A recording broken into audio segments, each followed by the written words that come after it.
Hello friends, welcome back, and if you're here for the first time, welcome.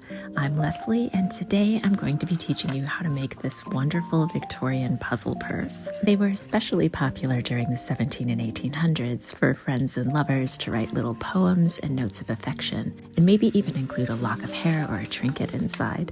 I'll be showing you how to construct it, including how to choose the best paper. I'll also share with you some tips for planning out the perfect design, and finally I'll share with you how I created mine. You begin with a square piece of paper and fold opposite corners up to touch one another and fold along the bottom. I'm using a bookmaking tool called a bone folder to create my creases. It's not necessary to have one of these, but if you're using thicker paper, it will make it easier. And when you open up the paper, you will see two creases that form an X. Next, you want to take a ruler and make a mark a third of the way down one edge of the paper. My paper is 9 inches, so my mark is going to be at 3 inches. Fold the bottom of the paper up to meet this mark and make another crease. And then fold the opposite side up to meet that crease and make another crease. And when you open it up, you'll see that the paper is now divided into 3 equal sections. And now you want to do the same thing with the other 2 sides of paper, dividing it into 3 equal sections. So you follow the same process. Make a mark a third of the way down one side, fold the bottom of the paper up to meet that mark, and then fold the opposite side up to meet that crease. And when you're finished, you'll have a type of a tic-tac-toe design created with the creases. For the next part, flip your paper over to the opposite side. Now you want to take each corner and instead of folding it to the opposite corner, fold it to the opposite corner of the square in the center of the paper. And then repeat that process with all of the other corners. Remember that that square in the center is going to be the bottom of the puzzle purse, and on the inside, it's going to be the focal point for the main design. When you're finished with this step, you'll notice that of the 9 squares, the 3 going down vertically and the 3 horizontally all have an X folded in the center. And then the squares in each corner each only have a diagonal fold. Turn the paper back over, and at this point, I think it's helpful to reinforce the folds around that middle square. And you can see how each square around that middle square sort of form a pyramid shape. Now we're going to fold it around that center square. Each square adjacent to the middle square has a crease that when it's folded over is going to line up with the creases in that middle square. Carefully take each one of those squares and fold it over that center square, and it's going to create a type of a pinwheel or a star shape when you're finished. It can feel awkward the first time you do this, but you'll soon get the hang of it. Once you have your shape, reinforce those creases. Now you want to take each one of those triangles and fold them over that center square. And just like all of the other folds, you want to reinforce those creases so that the design is more stable. This means that when you open and close it later, it's going to reform the original shape more easily. For the final flap, open up the center square and tuck it inside. And that's it. You now have your own little secure puzzle purse where you can write notes and store things inside. Depending on how you want to decorate it, you might want to experiment with different paper. Because I planned to decorate mine with watercolors, I wanted to experiment with a couple of different papers and weights. This first one uses Arches cold-pressed watercolor paper. It's 300 GSM and 140 pounds. And I'm not gonna lie, it was really hard to work with, and the paper was so thick that it tended to buckle and bend in places that I didn't want it to. Next, I used this mixed media paper made by Pentalic. It's 25% cotton and 130 pounds. I've used this paper before. In fact, I used to have my students buy this sketchbook because the paper is so durable. And it didn't disappoint for this. I liked that it was really easy to work with, and the creases are nice and crisp too. There's a little bit of fuzziness to the paper that I worried might deteriorate over time, but overall, this is my favorite. Finally, I tried some 160 GSM Sea White of Brighton sketchbook paper. This is a popular brand in England, and I don't have tons of experience with it, but I've done several ink drawings with their watercolor paper and really liked it. And I really like this one too. It was very easy to work with, but still thick enough to have a nice structure to it.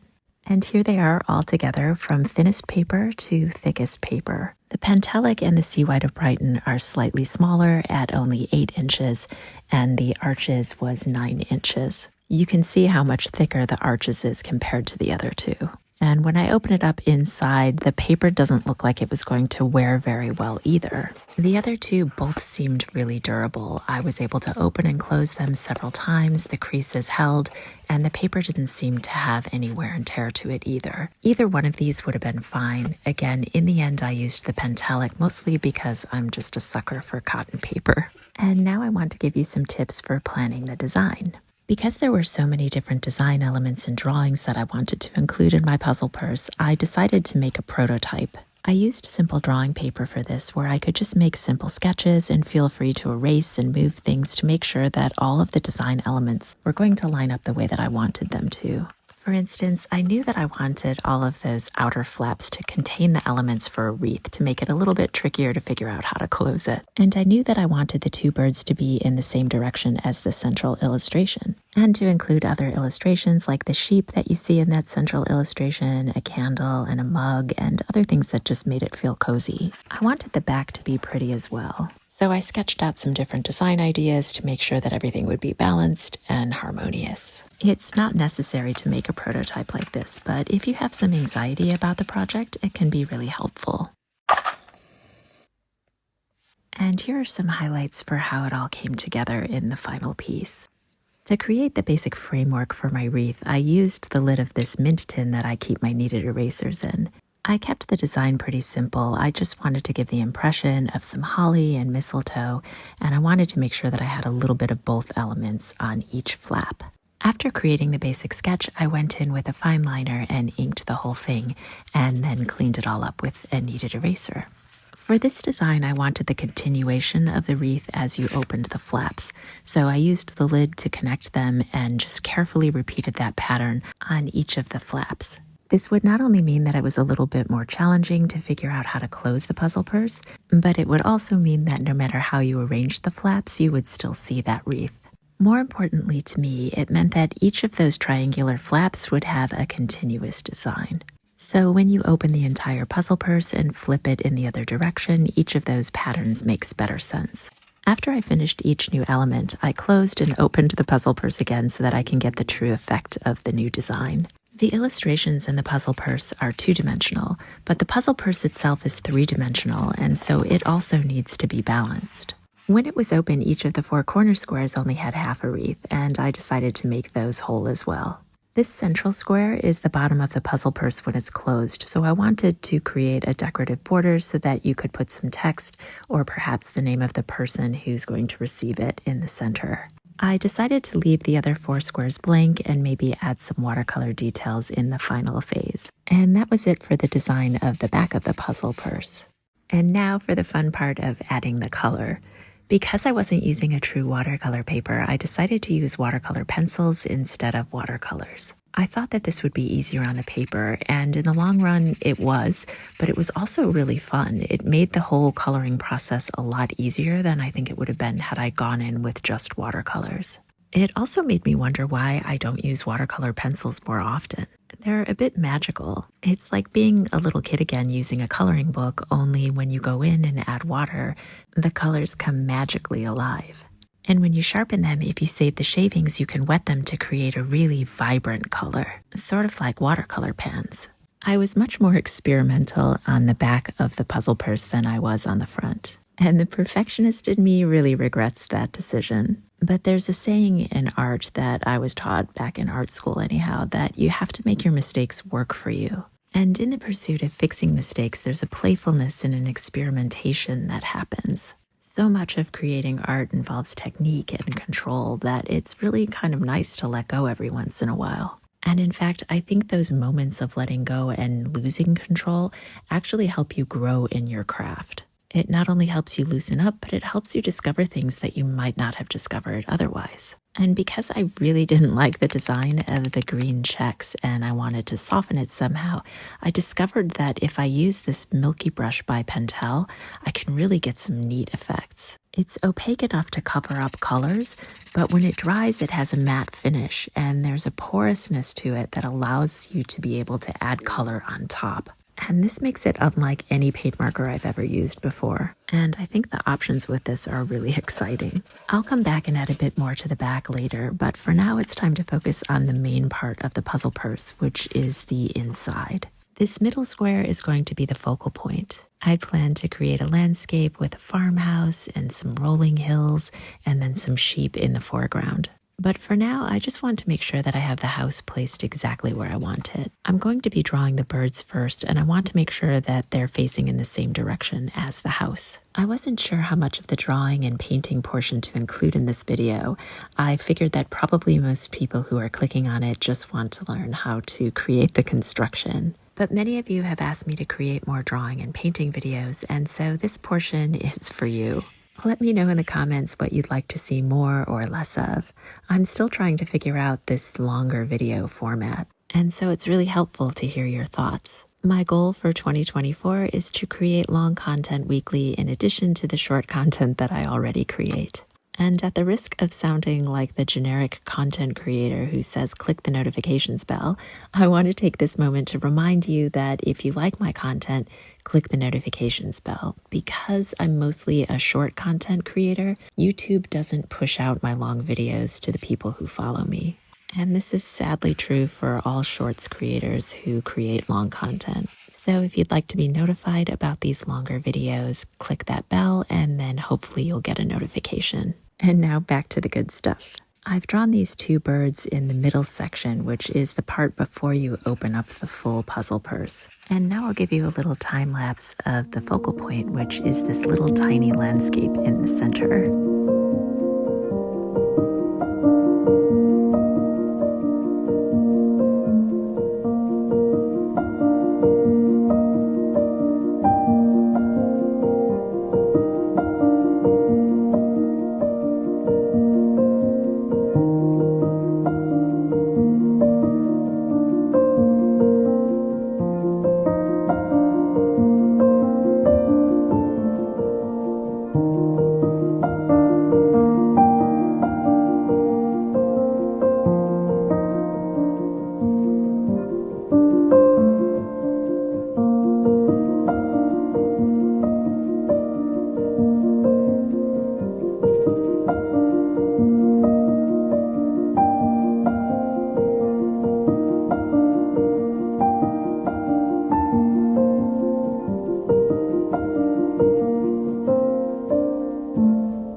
And it's time to pull it all together with the color. I'll start with the birds, and I'm using a combination of yellow, red, a couple different browns, and a gray color to create different layers of where I see those colors in the birds. And I'm making sure when I do this to think about the light source. That's always a trickier thing when you're doing little illustrations, but even though my bird is meant to be more stylistic than realistic, it's still representative of a three-dimensional form, and all three-dimensional forms have shadow and light. And I'm using the same colors for the second bird so that there is a harmony and a unity between the two of them. The branches are quite simple with a few different browns and some of the same red that I used to create the holly in the wreaths. After the robins have had time to dry, I go in with a second layer, adding some extra pops of red. I've been using the Pentel Aquash brush for this entire puzzle purse. It's very easy to control the water with these, and it makes sure that this paper doesn't get too wet. Again, it is a mixed media and it is 25% cotton, but I don't think it's really meant to endure multiple layers. So this aquash brush helps me control that better. When you choose your paper and your medium, you have to remind yourself that you're going to be drawing and painting on both sides, which is not really typical for a painting. So you want to choose both your paper and your medium wisely. The ink drawing gives me the main structure of the composition, and the watercolor pencils are able to add a little bit of color without going overboard. I used the same colors and techniques that I used for the wreaths with the garland around the sheep. And I used a combination of different yellows and earthy reds and browns and a bit of gray to build up the texture of their wool. And at the very end, I went in with the milky brush to add a few different pops of white in different areas of their fur and also at the tips of their ears. I used a basic student set of 24 watercolor pencils for this. And I found the color combinations that I could get by layering different pencils was really quite incredible. One thing to remember if you ever use watercolor pencils is that you can blend them together to create different colors the same way you would with regular watercolors. As I colored in the little landscape painting in the center, I was thinking about atmospheric perspective. So I used cooler colors in the background where the distant trees and hills are, and then as I moved closer to the foreground, I layered more warm colors and added darker values. Because this is a snowy scene and there isn't a lot of grass showing, I took the opportunity to add depth at the base of buildings or trees or on the edge of the path. And then I lightly scumbled the cool blue pencil in different areas to give the illusion of the shadows of snow. If you have watercolor pencils of your own, I would highly recommend taking the time to swatch them. You'll learn how you can achieve different effects. When you press really lightly, you can get very pale, pastel-y colors, whereas when you press harder or layer more thoroughly, those colors are going to be a lot more pigmented. I wanted my illustrations in this puzzle purse to look more like watercolor sketches. I didn't want them to feel highly sophisticated. Instead, I wanted them to feel like little intimate, light and airy sketches that I created in a letter.